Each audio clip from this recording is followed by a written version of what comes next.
Assalamualaikum warahmatullahi wabarakatuh. Kami dari kelompok 3 akan mempresentasikan tentang plasenta previa.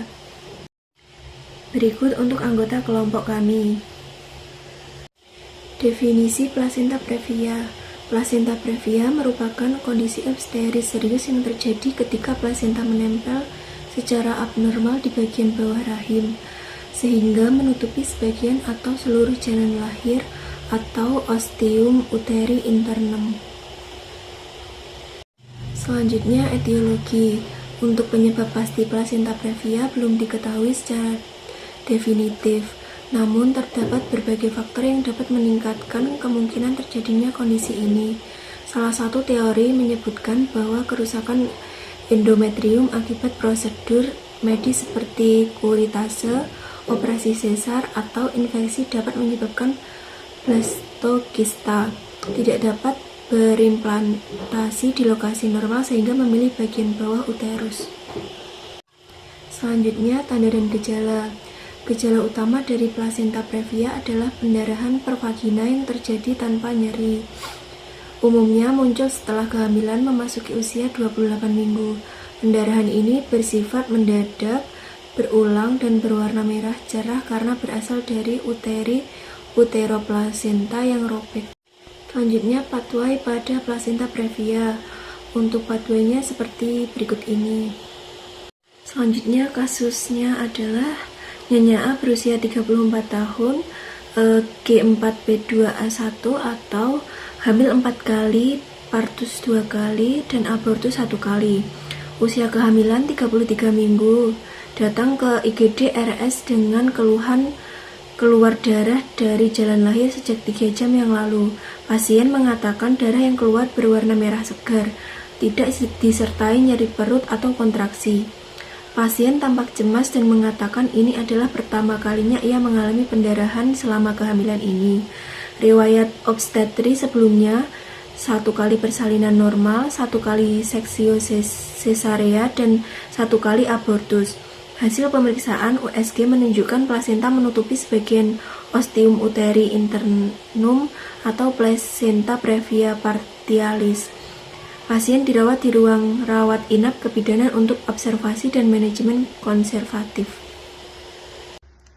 Baik, selanjutnya yaitu format pengkajian gangguan reproduksi dengan identitas pasien bernama Nyonya A, usia 36 tahun dengan diagnosa plasenta previa. Riwayat keperawatan, riwayat sekarang yaitu pasien mengatakan keluar darah dari jalan lahir sejak 3 jam yang lalu. Riwayat penyakit saat ini yaitu pasien mengatakan darah keluar secara tiba-tiba, berwarna merah segar, tidak disertai nyeri perut atau kontraksi. Riwayat sebelumnya yaitu pasien tidak memiliki riwayat penyakit, pasien pernah operasi pada tahun 2020 secara sesar, tidak memiliki alergi. Riwayat obstetri, pasien mengalami siklus menstruasi teratur, dan di situ ada genogram 3 generasi ya. Yang keempat yaitu riwayat keluarga berencana, pasien melaksanakan KB, jenis kontrasepsinya pil KB, sudah menggunakan selama 3 tahun selama anak pertama lahir. Masalah yang terjadi yaitu pasien lupa minum pil KB. Riwayat kesehatan keluarga, suami pasien memiliki hipertensi, status cairan dan nutrisi, nafsu makan menurun, pola makan 3 kali per hari, tidak ada pantangan makan, tidak ada gangguan sulit menelan, menu makanan nasi, lauk, sayur, kadang juga bubur, keluhan lain sering lemas. Masalah keperawatan di sini yang pertama yaitu resiko defisit nutrisi, ditandai dengan nafsu makan menurun, dan intoleransi aktivitas ditandai dengan sering lemas. Pemeriksaan fisik, keadaan umum lemah dan bersih. Tanda-tanda vital yaitu dengan tekanan darah 110/70 mmHg, suhu 36,8 derajat, nadi 96 kali per menit, dan respirasi 20 kali per menit. Respirasi B1, irama dada teratur, jenis normal, relaksi otot bantu nafas tidak ada, suara pernafasan vaskuler. Pemeriksaan kardiovaskuler yaitu tidak ada nyeri dada, irama jantung teratur, bunyi jantung S1 kali 2 normal, CRT kurang dari 3 detik, cianosisnya tidak ada, dengan masalah keperawatan tidak ada. Persarafan yaitu kesadaran ada, refleks patella positif, kejang tidak, nyeri kepala ada, istirahat tidur siang 2 jam per hari, malam 7-8 jam per hari. Gangguan tidur ada. Masalah keperawatan yaitu gangguan pola tidur ditandai dengan susah tidur dan gelisah, ansietas. Pemeriksaan pada B4 yaitu bentuk alat kelamin normal, kebersihan bersih, keluhan pervaginaan darah merah segar, jumlahnya kurang lebih 50 mili, bau tidak, frekuensi berkemih 5-6 kali per hari, teratur, jumlah kurang lebih 1500 mili per 24 jam, bau normal, warna kuning jernih. Masalah tidak ada, mati. Masalah keperawatan yaitu resiko pendarahan dan resiko cedera. Yang selanjutnya yaitu pencernaan, mulut bersih, mukosa lembab, bibir kering, gigi bersih, kebiasaan gosok gigi teratur, tenggorokan tidak ada kesulitan menelan, abdomen tidak ada nyeri tekan, lokasi abdomen skala 3, waktu 1 hari. Kebiasaan BAB teratur 1-2 kali per hari, warna coklat, konsistensi lembab, bau khas. Masalah eliminasi alfi tidak ada, pemakaian obat pencahar tidak. Yang keenam yaitu muskuloskeletal, kemampuan pergerakan sendi terbatas, kulit pucat, akral dingin, turgor baik, kelembapan kering, odem tidak ada, kebersihan bersih. Masalah keperawatannya yaitu gangguan mobilisasi fisik. Yang ketujuh yaitu penginderaan, pupil isokor, refleks cahaya positif, konjungtiva pucat, sklera putih, ketajaman penglihatan normal. Masalah keperawatannya tidak ada. Data psikososialnya, psikologis ibu selama MRS, tampak cemas, sering menangis, khawatir akan kondisi janin dan takut terjadi keguguran dan tidak akan operasi. Pengetahuan tentang penyakit saat ini cukup, ibu tahu kondisi plasenta previa, berarti plasenta menutupi jalan lahir dan beresiko pendarahan. Yang ke-10 yaitu data spiritualnya, ibadah yang biasa dilakukan sebelum MRS, sholat 5 waktu, baca Al-Quran. Yang di bawah ini ada data penunjang. Untuk bagian analisa datanya, 1. DS, pasien mengatakan keluar darah merah segar dari jalan lahir sejak 3 jam lalu. Untuk DO-nya, perdarahan pervagina positif, konjungtiva anemis, tekanan darah 110/70 mmHg, nadi 96 kali per menit. Untuk etiologinya, implementasi plasenta di segmen bawah atau plasenta pervis partialis. Untuk masalahnya, resiko perdarahan. 3. DS, pasien tampak cemas, mengatakan takut kehilangan bayinya, sulit tidur, sering menangis. DO, wajah tegang, gelisah, tidak bisa tidur nyenyak. Etiologinya, kurang pengetahuan dan ketidakpastian kepastian tentang kondisi kehamilan dan janin. Masalahnya ansietas. 3. DS pasien mengatakan merasa khawatir janinnya tidak selamat. DO DCC 140 kali per menit. Borderline rasa diwaca Mbak ya. Presentasi bokong, perdarahan aktif, usia kehamilan 33 minggu. Untuk etiologinya gangguan aliran darah ke janin akibat plasenta previa dan pendarahan. Masalah resiko cedera pada janin. Untuk rencana keperawatannya, yang pertama diagnosa keperawatan resiko perdarahan. Tingkat perdarahan setelah dilakukan intervensi keperawatan selama 3x24 jam, maka tingkat perdarahan menurun dengan kriteria hasil kognitif meningkat, hemoglobin membaik, hematokrit membaik. Pencegahan perdarahan, observasi, monitor tanda dan gejala perdarahan.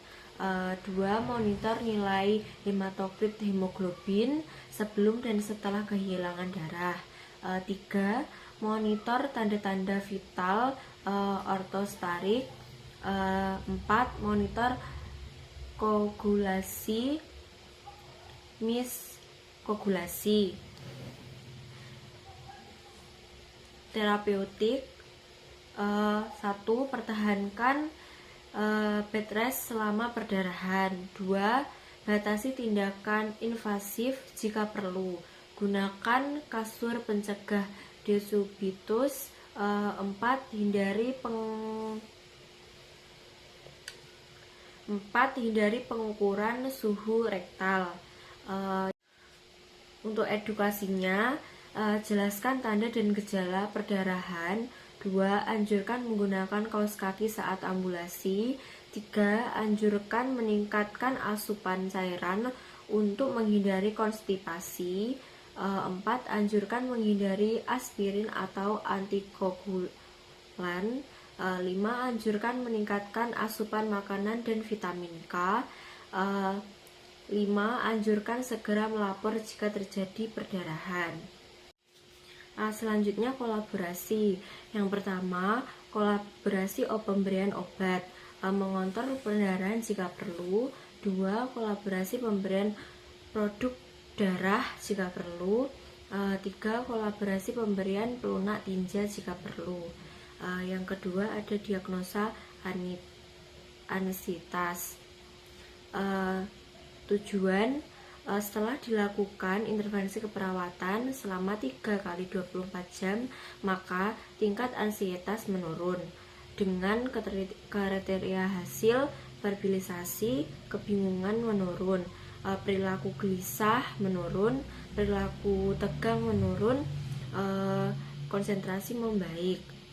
Untuk rencana keperawatannya, yang pertama ada observasi, identifikasi saat tingkat ansietas berubah. 2.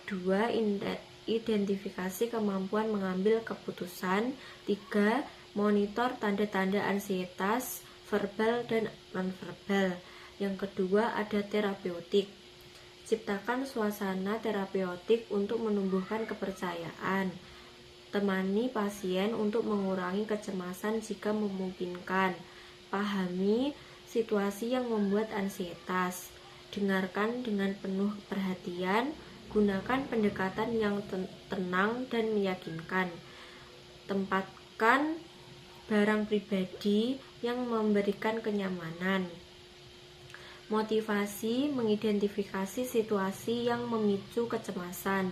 Dilakukan perencanaan realistis tentang peristiwa yang akan datang. Selanjutnya edukasi. Jelaskan prosedur termasuk sensasi yang mungkin dialami. 2. Informasikan secara aktual mengenai diagnosis, pengobatan, dan prognosis. Anjurkan keluarga untuk tetap bersama pasien jika perlu. Anjurkan melakukan kegiatan yang tidak kompetitif sesuai kebutuhan. Anjurkan mengungkapkan perasaan dan persepsi.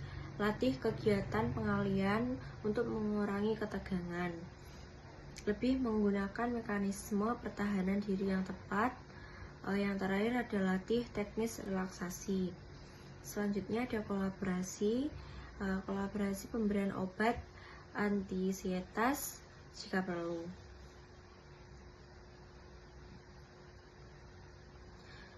Yang ketiga ada diagnosa resiko cedera pada janin.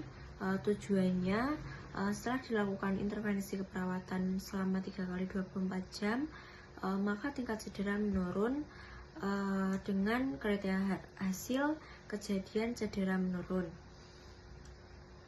Untuk rencana keperawatannya, yang pertama ada identifikasi status obstetrik, identifikasi riwayat obstetrik. 3 ada identifikasi adanya penggunaan obat, diet, dan merokok. Identifikasi pemeriksaan kehamilan sebelumnya, periksa denyut jantung janin selama 1 menit, monitor denyut jantung ibu, monitor tanda vital ibu. Yang selanjutnya ada terapeutik, atur posisi pasien, lakukan manuver lepoid untuk menentukan posisi janin. Selanjutnya ada edukasi, jelaskan tujuan dan prosedur pemantauan, informasikan hasil pemantauan jika perlu. Baik, saya akan membacakan tentang implementasi. Nah, pada implementasi di tanggal 26 Juni 2024 jam 8 itu implementasinya mengatakan observasi jumlah dan warna pendarahan dari jalan lahir. Dan untuk DS-nya pasien mengatakan darah masih keluar sedikit. Dan untuk DO-nya pendarahan kurang lebih dari 20 mili warna merah segar. Dan di jam 8.15 tirah baring lateral kiri untuk meningkatkan aliran darah uteroplasenta. Dan untuk DS-nya pasien mengatakan rasa lebih nyaman. Dan untuk DO-nya itu DJJ-nya 140 kali per menit dan TB-nya stabil. Di jam 8.30 itu monitor DJJ dan gerakan janin secara berkala. Dan untuk DS-nya pasien merasa janinnya masih aktif bergerak dan DO-nya itu DJJ-nya 140 kali per menit. Nah, selanjutnya di jam 8.33 itu implementasinya beri informasi tentang kondisi plasenta previa dan penata laksanaannya. Dan DS-nya itu pasien tampak mengangguk, paham, dan DO-nya respon tenang kooperatif. Dan di jam 8.40 dampingi pasien saat berbicara tentang kekhawatirannya. DS-nya pasien menangis selalu mengatakan saya takut bayinya kenapa-napa. Dan untuk DO-nya ekspresi sedih kontak mata terjalin. Dan di jam 9 implementasinya siapkan alat transfusi bila diperlukan kerjasama dengan dokter dan lab. DS-nya pasien mengatakan siap bila diperlukan. Dan untuk DO-nya itu 2 kantong PCR disiapkan. Selanjutnya di jam 9.14 implementasinya kolaborasi dengan dokter untuk evaluasi USG dan pemantauan janin. Dan untuk DS-nya pasien mengatakan senang bila tahu kondisi janin. Dan untuk DO-nya USG ulang dilakukan. Dan di jam 11 itu ajak pasien latihan pernafasan relaksasi. DS-nya pasien mengatakan merasa lebih tenang, DO-nya RR-nya 20 kali per menit tampak lebih rileks. Dan pada tanggal 27 Juni 2024 di jam 8 implementasinya itu pantau kembali jumlah pendarahan dan warna darah. DS-nya pasien mengatakan sudah tidak keluar darah, DO-nya tidak ditemukan pendarahan baru. Di jam 8.15 evaluasi hasil CTG. DS-nya pasien bertanya apakah bayinya baik-baik saja dan DO-nya CTG relatif. Dan selanjutnya di jam 8.30 latih teknik visualisasi relaksasi, misal membayangkan tempat tenang. Dan DS-nya pasien tersenyum sambil menutup mata, DO-nya tampak lebih tenang, RR-nya stabil. Baik, di jam 8.40 edukasi tentang tanda-tanda gawat janin dan pentingnya segera lapor jika ada penurunan gerakan janin. Dan untuk DS-nya pasien mengerti dan mau lapor bila gerakan janin berkurang. Untuk DO-nya pasien kooperatif. Di jam 9 dorong S-nya pasien menuliskan perasaannya sebagai metode coping emosional. DS-nya pasien menulis di buku catatan dan mengatakan lega. Untuk DO-nya emosi lebih stabil. Di jam 9.14 lanjut observasi tanda vital dan pengawasan pendarahan secara berkala. DS-nya pasien tidak ada keluhan, DO-nya TD-nya 110/70 mmHg, tidak ada darah di pembalut. Di jam 11, berikan dukungan spiritual sesuai keyakinan pasien, mendampingi berdoa. DS-nya pasien mengatakan merasa lebih tenang setelah berdoa, dan DO-nya tampak damai tersenyum ringan. Selanjutnya, evaluasi keperawatan. Pada tanggal 26 Juni 2025 di jam 2.14.00 diagnosa keperawatannya resiko pendarahan, dan evaluasinya S-nya pasien mengatakan darah masih keluar sedikit dari jalan lahir. Untuk O-nya pendarahan lebih dari 20 mili, warna merah segar, TD-nya 110/70 mmHg, dan konjungtivanya pucat. Untuk A-nya resiko pendarahan belum teratasi namun dalam pengawasan ketat, dan untuk P-nya dilanjut observasi pendarahan bed rest lateral kiri, siapkan PRC jika indikasi. Dan untuk ansietasnya S-nya pasien mengaku cemas dan takut kehilangan janin, sulit tidur. Untuk O-nya pasien tampak tegang, sering menarik nafas panjang, mata berkaca-kaca. Untuk A-nya itu ansietas masih ada namun mulai terkontrol setelah edukasi dan teknik relaksasi. Untuk P-nya lanjutkan edukasi kondisi terapi relaksasi nafas dalam, pendekatan empatik. Dan untuk resiko cedera pada janin, S-nya itu pasien khawatir dengan kondisi janinnya. Dan untuk O-nya, DJJ 140-142 kali per menitnya, gerakan janin teraba aktif. Presentasinya berbokong. Untuk A-nya itu resiko cedera masih ada, janin dalam kondisi koprasasi baik. Dan P-nya pantauan DJJ, gerakan janin, evaluasi CTG, kolaborasi dokter Obgyn. Pada tanggal 27 Juni 2025 di jam 2 resiko pendarahan. Untuk S-nya itu pasien mengatakan darah masih keluar sedikit dari jalan lahir. Untuk O-nya pendarahan lebih dari 20 mili, warna merah segar, TD-nya 110/70 mmHg, konjungtivanya masih pucat. Dan untuk A-nya itu resiko pendarahan belum teratasi namun dalam pengawasan ketat. Dan untuk P-nya dilanjut observasi pendarahan bed rest lateral kiri, siapkan PRC jika indikasi. Dan selanjutnya itu ansietas. S-nya pasien mengaku cemas dan takut kehilangan janin, sulit tidur. Untuk O-nya pasien tampak tegang, sering menarik nafas panjang, mata berkaca-kaca. A-nya itu ansietas masih ada namun mulai terkontrol setelah edukasi dan teknik nafas dalam, relaksasi. P-nya itu lanjutkan edukasi terapi relaksasi nafas dalam, pendekatan empatik. Ada resiko cedera pada janin. Untuk S-nya itu pasien khawatir dengan kondisi janinnya. O-nya itu DJJ 140-142 kali per menit.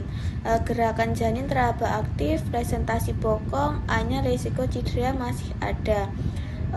Janin dalam kondisi kompensasi baik. P-nya pemantauan DJJ, gerakan janin, evaluasi CTG, kolaborasi dengan dokter Obgyn.